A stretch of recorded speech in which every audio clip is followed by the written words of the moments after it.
Okay, Chris, 2012, you're considered the highly favorite to run to your 5th consecutive victory in the Bermuda Day Half Marathon Derby. What plans do you have going in, how you plan to attack the course and run the race? I mean, every year brings about new challenges. So we've just been discussing the second kid has arrived in the last year, so the training is going really well. I've definitely improved my strength. My overall speed is a little bit down just based on the targeted training has changed as we did our first marathon about 2 months ago. So when I hit the line on Thursday morning, certainly that will be in the back of my mind. I feel like I'm stronger than I ever have been.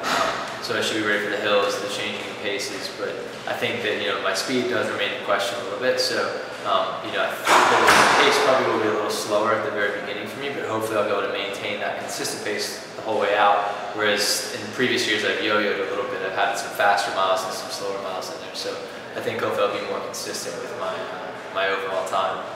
Now, if you do cross the line first, you join an elite group. You become the 4th person to win 5 consecutive half marathon derbies. What would you say would be a big accomplishment in joining that group?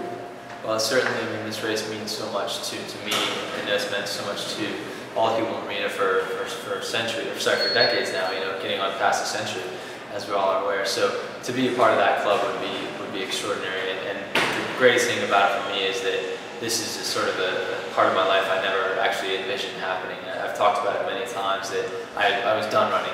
25, I retired, I was burnt out. I really can't emphasize how special this day is. This is why I still run. I mean, it just seeing people out there, and I think also that the second part of this for me is not only what I feel that I get out of it, but I hope that I'm encouraging the youngsters. I want these young guys to, when they pass me by, not only do I want them to pass me by, but I want them to just keep on going, smash all the records, go on and take on the Americans, take on the Kenyans, and really, continue to have the Bermudians, advance up the world rankings in the sport of track and field and in distance running. So that's, if I can help in that respect at all, then I will feel very honored.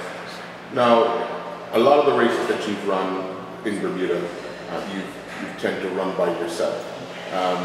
A lot goes through one's mind when they're out training, running, and so forth. What do you think of as you're running out there all alone? I think, in general, I think about how, first of all, how lucky I'm to still be doing it. I'm a very driven individual. I love competing. Running has been my outlet for years.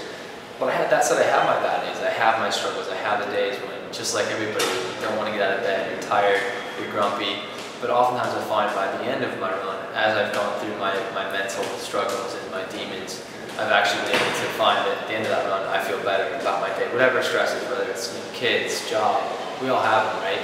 And I think that that's another side benefit that running has given me. So generally, I'm always going through my race preparations as well. I'm out there thinking about, how it's going to feel on miles 8 and 9 along Harbor Road, right when the pain starts to really, settle in. So I do practice that during some of my training sessions. Now, you go into this race that you did 2 years ago with you and your wife favorites as winning. What's been the house talk?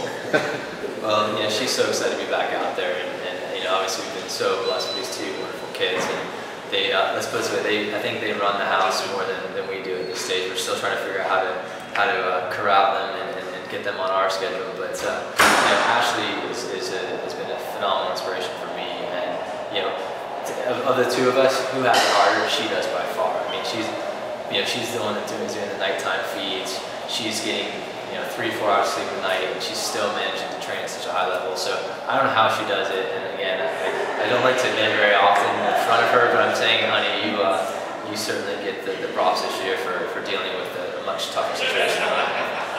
All right, well, on behalf of Bermuda, all the best. Thank you guys very much. Thanks for coming out. Best wishes.